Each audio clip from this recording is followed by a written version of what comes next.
Bom dia, estamos aguardando o pessoal chegar, ouvindo uma musiquinha bem suave. São 6:30 da manhã. Bom dia, Úrsula. Oi, Fabi. Andréas, bom dia.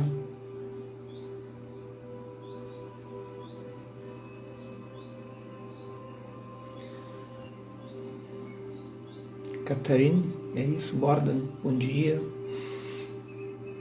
Oi, Carolina. Oi, Nath, tudo bem? Pessoal madrugador aí chegando. A Flower Handmade, da Nega, da Carol. Oi, Rê, tudo bem? Ó, entrou o Tal aí.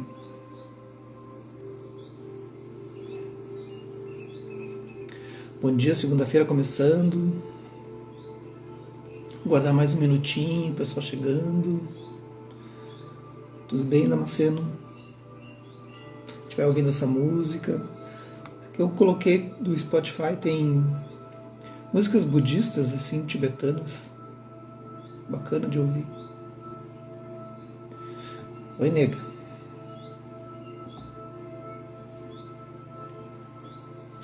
Então tá, 6:30. Oi, Xande. Então a gente está estudando, hoje é o nosso Despertando com Dharma 4. Eu estava olhando aqui, são 81 capítulos. Então vamos ver quem é que vai conseguir. Depois a gente coloca ali quem conseguiu escutar todos ao vivo, né? Oi, Rúbia. Oi, Fran. Quem conseguiu escutar todos ao vivo. Serão 81 encontros, né? E são sempre 3 páginas, assim, 4. É bem curtinho, né, cada encontro. E a ideia então é a gente pegar e ler esse livro aqui do Thich Nhat Hanh, que é a história do budismo, do Buda, né? Velho Caminho, Nuvens Brancas, da editora Bodh Gaya, com a tradução do Hélio Burgos. Tá? Então a gente hoje entra no 4º capítulo, e é interessante a forma como o Thich Nhat Hanh vai descrevendo, como eu falei para vocês desde o primeiro encontro, que ele vai descrevendo a história do budismo, né, e do próprio Buda através de um personagem secundário. Ele faz um olhar do personagem secundário. Isso é muito legal na literatura, assim, quando pega um olhar de um outro, assim, né, e não um olhar intelectual, como eu já li dezenas de histórias do budismo, assim. E sempre é um olhar intelectual, um olhar místico, às vezes depende de onde tu olhas. Tu vai ler no tibetano é mais místico, tal, no Zen tem outra configuração. Essa é a visão do Zen vietnamita, mas ao mesmo tempo tem muito do Theravada, assim, que é o budismo mais ortodoxo, assim, que vê o Siddhartha, o Buda, né, como um ser natural, assim, normal como a gente, assim. A Bia colocou ali, sugiro o passar o domingo. Não, mas a ideia é a gente fazer todo dia mesmo. É até uma questão de disciplina para mim, assim, de ter a frequência, né? E tá gravado, né? E aí, né? Mas o legal é ter isso, assim, introjetado na gente, e a gente quebrar com certos padrões, assim, né? Para mim também o domingo não fico mais interessante, porque é o dia que eu acordo e vou estudar direto. Daí eu estudo até umas 10, 11 horas da manhã, assim. Eu estudo por umas 5 horas, mais ou menos. Mas, enfim. Então, vamos lá. Hoje ele vai falar sobre a opressão dos fortes sobre os fracos. Mas ele dá um título como O Cisne Ferido. Sempre uma coisa poética, né? Bonito isso. Cedo, na manhã seguinte, Swasti levou seus búfalos para pastar. Pelo meio-dia, ele já tinha cortado pasto suficiente para encher 2 cestas. Swasti gostava de deixar os búfalos pastarem no lado do rio que beirava a floresta. Assim, quando terminava de juntar a grama, podia descansar aproveitando a brisa fresca sem preocupar-se com a possibilidade de os búfalos invadirem os campos de arroz de alguém. Ele carregava apenas a sua pequena foice, o instrumento com o qual ganhava a vida. Swasti abriu o punhado de arroz que Bala, a irmã dele, havia embrulhado em uma folha de bananeira para seu almoço, Mas enquanto estava por comer, seus pensamentos voltaram-se para Siddhartha. Lembro que ontem, né, eu contei que ele conheceu o Buda, né? O Buda estava sentado lá na árvore Bodhi, né? Árvore Pipal, e ele conheceu. Eu podia levar este arroz para o eremita Siddhartha, né? Pensou. Certamente ele não achará meu arroz tão ruim. Swasti embrulhou o arroz e, deixando os búfalos à beira da floresta, seguiu a trilha pela qual tinha encontrado Siddhartha no dia anterior. À distância, viu seu novo amigo sentado sobre a grande árvore pipal, né, sobre a seringueira. Siddhartha, porém, não estava sozinho. Diante dele havia uma menina aproximadamente da mesma idade que Swasti, vestida com um distinto sari branco. Já havia comida posta diante do Buda e Swasti parou abruptamente. Lembrando, né, eu sempre vou lembrar porque tem muita gente nova que está entrando aqui, a gente está falando do período de 2.600 anos atrás. Né? Então a floresta é um lugar normal. Né? Não tinham grandes civilizações assim na Índia naquele período. Né? Existiam aglomerações de pessoas, mas não grandes civilizações. Mas Siddhartha ergueu os olhos e chamou Swasti. Ele acenou para o menino juntar-se a eles.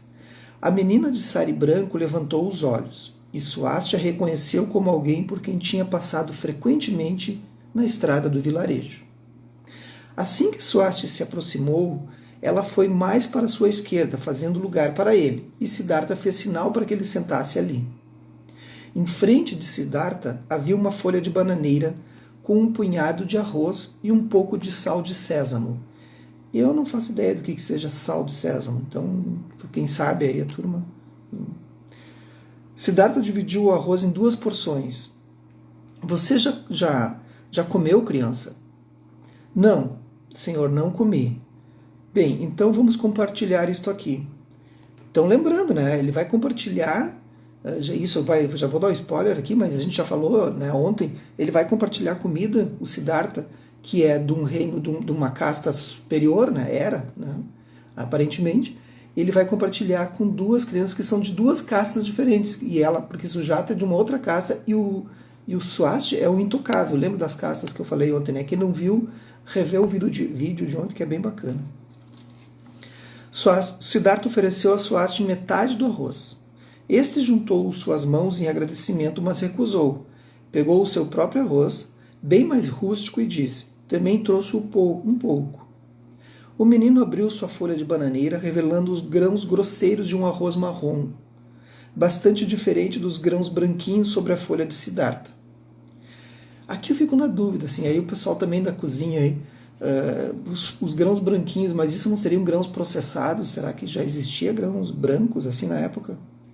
Não sei. Ele não tinha nem, ou é também um tipo, né? Mas não sei. Ele não tinha nem um pouco de sal de sésamo. Siddhartha sorriu para as 2 crianças e inquiriu: que tal juntarmos todo o nosso arroz para compartilhá-lo? Em seguida, tomou metade do arroz branco, mergulhou em sal de sésamo e ofereceu para Swasti. Então pegou metade da porção do arroz de Swasti e começou a comer com óbvio deleite. Swasti sentiu-se um tanto embaraçado, mas, vendo a naturalidade de Siddhartha, também começou a comer. Seu arroz é tão cheiroso, senhor. Sujata o trouxe, respondeu Siddhartha. Então seu nome é Sujata? Pensou Swasti. Ela parecia um pouco mais velha que Swasti, talvez 1 ano ou 2. Seus grandes olhos negros cintilavam. Swasti parou de comer e afirmou: já vi você antes, na estrada da vila, mas não sabia que seu nome era Sujata. Sim, sou filha do chefe de Uruvela. Seu nome é Swasti, não é? Professor Siddhartha estava recém falando sobre você, disse a menina, acrescentando gentilmente: Swasti, é mais polido chamar um monge de professor do que senhor, né? Corrige Sujata. Swasti meneou a cabeça, concordando. Siddhartha sorriu. Muito bem, então não preciso apresentar a vocês 2. Vocês sabem, crianças, por que eu como em silêncio? Esses grãos de arroz e sésamo são tão preciosos que eu os como silenciosamente para melhor apreciá-los. Sujata, você já teve a oportunidade de provar arroz integral marrom? Essa coisa de comer em silêncio é muito bacana quando tu vai para um retiro budista zen, né, em que há o orioke, né? Então a gente tem o seu próprio orioke, em que a gente são tigelas, são 3 tigelas e uma outra pequena, são 4 tigelas, uma tamanho menor que a outra, né, para caber uma dentro da outra. Tem tem um pano que cobre, tem o hashi, tem toda uma forma de comer e a gente é servido pela pessoa da frente e é em total silêncio. Há um ritual para comer, tu tem que pegar a tigela de uma maneira, né, tu não pode encostar com o dedo na borda da tigela principal, que é a tigela do Buda, que é a tigela onde vai o arroz, só vai o arroz, tu não pode misturar ali. E tu não pode pegar assim porque tu está maculando a tigela do Buda. Então tu tem que pegar somente com os 3 dedos. É só uma curiosidade, mas é assustador, assim, porque é um ritual que te deixa bem estressado nas primeiras vezes. Assim. Eu suava, assim, mas as pessoas não te ensinam. Mas é legal. Sujata, você já teve a oportunidade de provar arroz integral marrom? Mesmo que já tenha comido, por favor, prove um pouco de arroz de Swasti, é muito saboroso.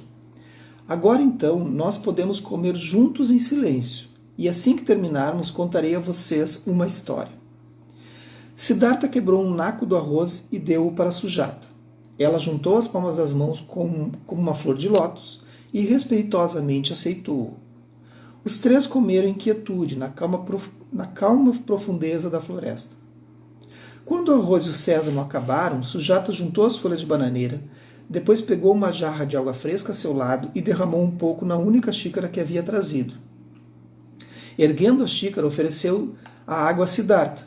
Ele a pegou com suas 2 mãos e a ofereceu a Swasti. Então, aí uma quebra de protocolo assim, muito importante. Assim. Não é só uma frescurinha do Siddhartha, assim, né, do Buda. Ele mostra para que ele veio assim, ao mundo. Né? Ele oferece a Swasti aquela água. Né? Aturdido, Swasti soltou as palavras: não, senhor, quero dizer, professor, por favor, tome primeiro. Né? Siddhartha respondeu com voz suave: você bebe primeiro, criança. Quero que dê o primeiro gole. Né? Então, lembrando, o Swasti é de uma casta inferior, que até hoje tem isso na Índia, que ele é intocável. Então, imagina ele tocar e depois o Buda toma aquela água, né, toca naquela própria vasilha, e ele é contaminado pela pessoa, pela casta, e ele vai renascer numa casta inferior. Né? Isso é muito impressionante.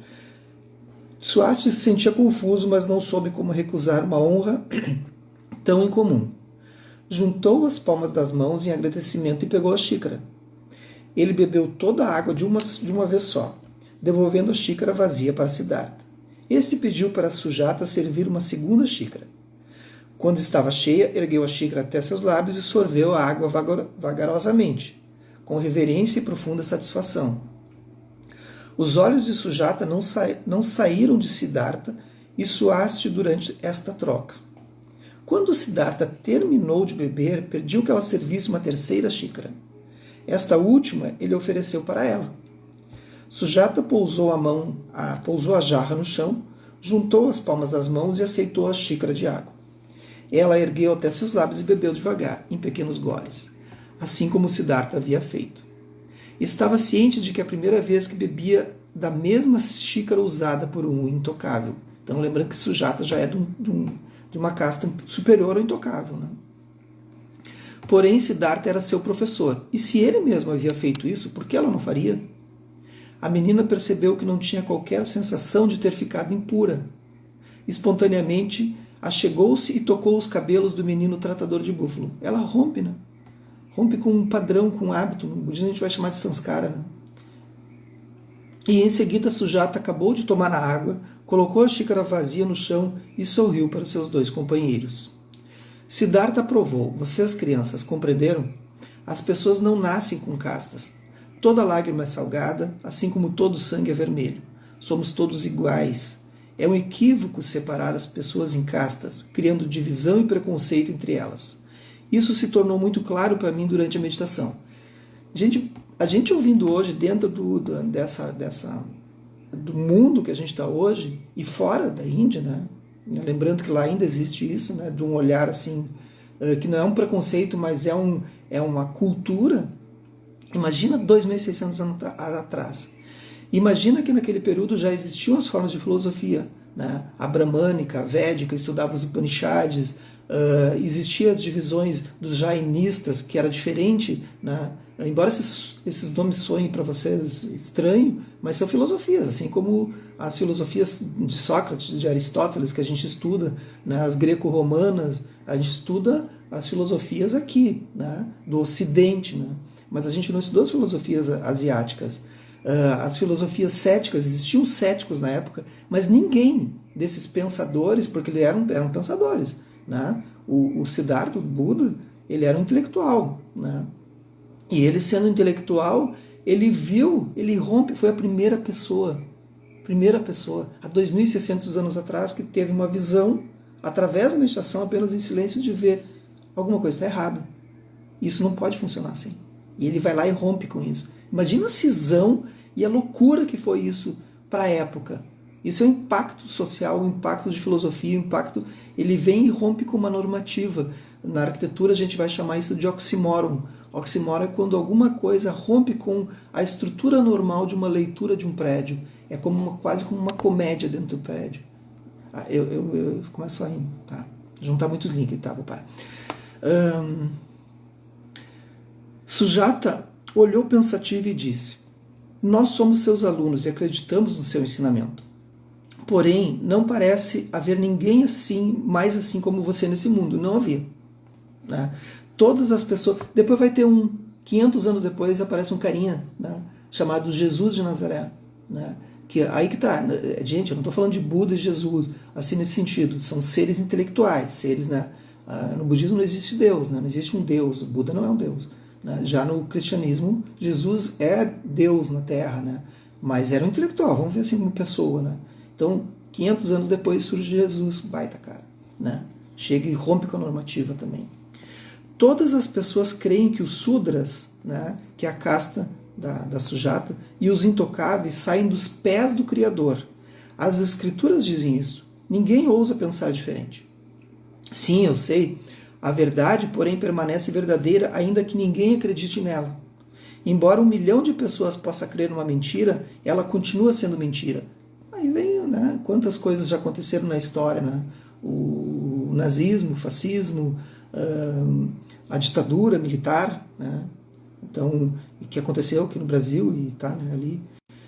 Isso são coisas que é uma mentira, né? É uma mentira que as pessoas acreditam, né, como sendo verdadeira, faz todo sentido na cabeça das pessoas, né? Que é estranho.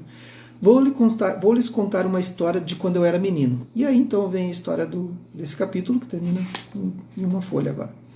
Um dia, quando eu tinha 9 anos de idade, passeando sozinho no jardim, repentinamente um cisne caiu do céu, bem na minha frente, contorcendo-se de grande dor. Corri para pegá-lo, e descobri que uma flecha tinha penetrado fundo numa de suas asas. Segurei firmemente em torno da haste da seta e arranquei fora. O pássaro gritou enquanto o sangue escorria do ferimento. Com o dedo apliquei pressão para fazer parar o sangramento e levei a ave para dentro do palácio a fim de encontrar a princesa Sundari, a dama de companhia. Eu li num outro texto que ele tinha 999 mulheres que cuidavam dele quando ele era príncipe. Meio demais, assim. Ela concordou em pegar um punhado de folhas medicinais e fazer um emplastro para o ferimento do pássaro. O cisne arrepiou-se, então tirei meu casaco e envolvi a ave com ele. Em seguida coloquei-a junto da lareira real. Siddhartha fez uma pausa momentânea e olhou para sua haste. Eu não contei a você ainda. Quando eu era jovem, fui um príncipe, o filho do rei Suddhodana. Suddhodana, da cidade de Kapilavastu, na Índia. Né? Suddhodana significa arroz puro. Sujata já sabia disso.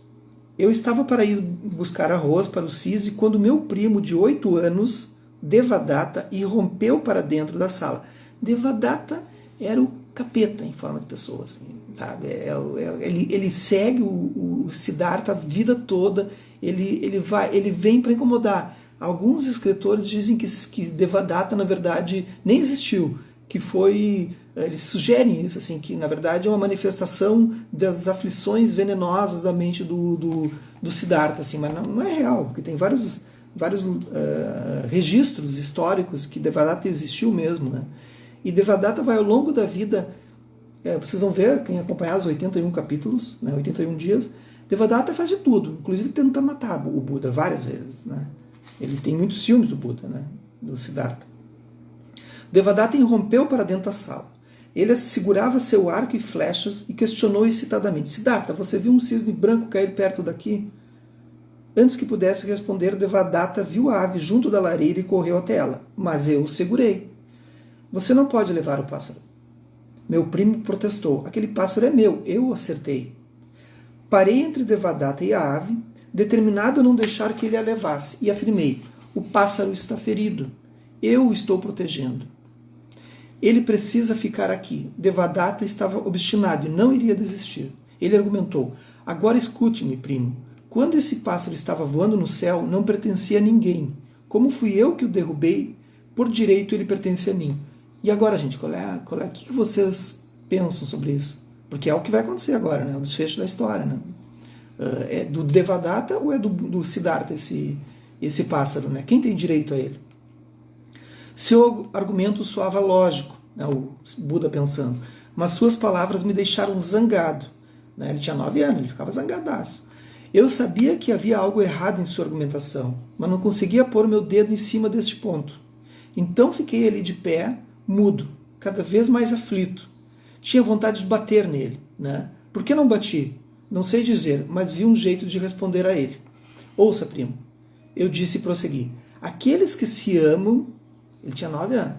Olha a perspicácia. E aqueles que se amam vivem juntos, e aqueles que são inimigos vivem separados. Você tentou matar o cisne.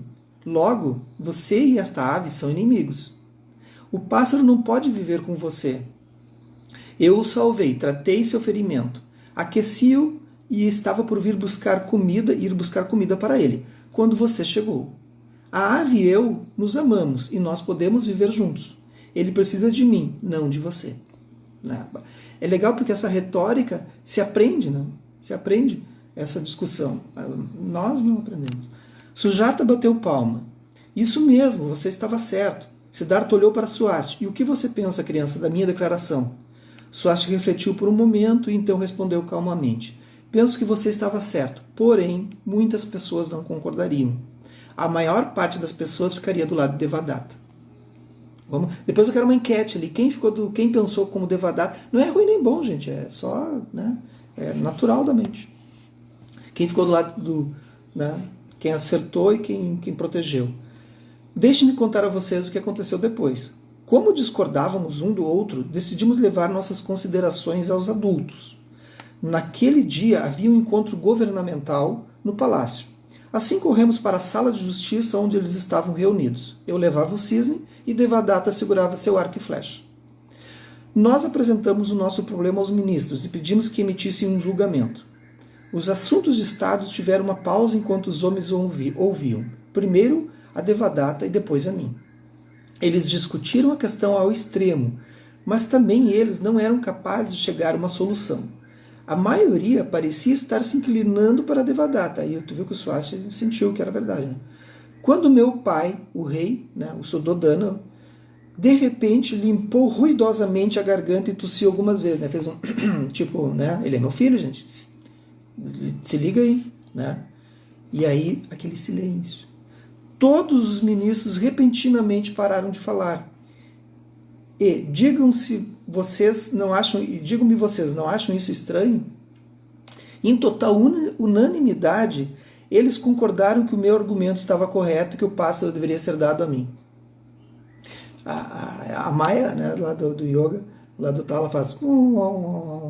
É tipo, é um banho de água fria, assim, sabe? Devadatta ficou fora de si, né? Com muita raiva. Porém, é claro, não havia nada que pudesse fazer. Mas olha a percepção do Siddhartha, né? Mesmo com 9 anos. Eu tinha ave, mas não estava realmente feliz. Embora fosse muito jovem, sabia que a minha vitória não tinha sido nada honrosa. Gente, o cara é um príncipe. Tenta imaginar hoje, assim, né? Que poderia ser um playboyzinho, um bastinho, assim, né?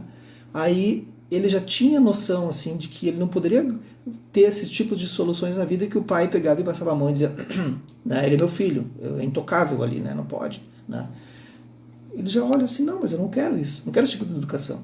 Eu quero eu contra-argumentar, eu quero eu ter certeza de que eu fiz o certo. E aquilo não ficou legal. Né? Quantos pais fazem isso, né? E aí depois fazem os filhos, soltam os filhos do mundo com os filhos com esses problemas, assim. A ave me foi dada porque os ministros queriam agradar a meu pai, não porque vissem a verdade do que havia dito. É triste, disse Sujata, franzindo as sobrancelhas.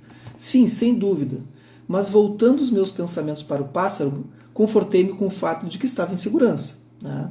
De outra maneira, ele certamente teria acabado cozido numa panela. Neste mundo, poucas pessoas olham com os olhos de compaixão, e assim somos cruéis e impiedosos para conosco mesmo. O fraco é sempre oprimido pelo forte. Ainda vejo que minha argumentação naquele dia estava correta, pois aflorou o amor da compreensão. Amor e compreensão podem aliviar o sofrimento de todos os seres. A verdade é sempre a verdade, sendo ou não captada pela maioria. Agora é um bom momento, gente. A gente está passando por um momento muito precioso assim, para a gente entender isso. A verdade é sempre a verdade. Então observem o que está acontecendo agora nesse momento político assim, né, que a gente está passando aqui no Brasil. A verdade é sempre a verdade, sendo ou não captada pela maioria. Consequentemente, digo a vocês, crianças, exige grande coragem levantar-se e proteger-se o que é direito. O que aconteceu com o cisne, professor? Perguntou Sujata. Por 4 dias cuidei da ave. Quando vi que o ferimento havia curado, eu a soltei. Depois de aconselhar... Ele aconselha a ave, né? Eu já tinha lido essa história em outro lugar. Depois de aconselhá-la a voar para bem longe a fim de não ser atingida novamente. Uma vez ele estava sentado agora só falta mais um parágrafo, deixa eu só interromper. Ele estava sentado também meditando e veio uma cobra. Né? Ele estava sempre na caverna, na floresta, enfim, sempre esses lugares assim, né? E ele pega e dá uma olhada para a cobra e diz: se fosse tu, vazava daqui, porque eu não me importo, né? É a tua natureza me picar, mas vão ter outras pessoas que vão te ver, vão te matar. E a cobra, eu acho, o cara, né? A cobra foi embora. Dizem que foi embora, né? Siddhartha olhou para as 2 crianças. Seus rostos estavam quietos e sérios. Sujata, você deve voltar para casa antes que sua mãe fique preocupada. Swasti, não é hora de você voltar para os búfalos e cortar mais pasto? A braçada de grama cussa que você me deu ontem virou uma almofada perfeita para meditar. A noite passada e nesta manhã sentei sobre ela e minha meditação foi muito pacífica. Vi muitas coisas com clareza. Você me foi de grande ajuda, Swasti. À medida que minha compreensão for se aprofundando, compartilharei com vocês dois os frutos da minha meditação. Agora devo prosseguir minha prática. Swasti olhou para baixo, examinando o formato da almofada de Siddhartha, que Siddhartha dera à grama. Embora estivesse firmemente empacotada, Swasti sabia que ela ainda era cheirosa e suave. Ele podia trazer para seu professor uma fresca braçada de grama a cada 3 dias, para fazer uma nova almofada. Swasti levantou-se e com Sujata juntou as mãos, na palma das mãos, e despediu-se de Siddhartha com reverência. A menina seguiu para casa e o menino levou seus búfalos para pastar mais adiante ao longo das margens do rio. É isso. É muito legal, né? Tu imagina tu ter essa possibilidade de ter essas pessoas te orientando, assim, né? E a nova floresta é a internet, né? A internet é a nossa nova floresta, né? Vocês podem encontrar sempre alguém numa live que pode ser sua árvore pipal, assim, né?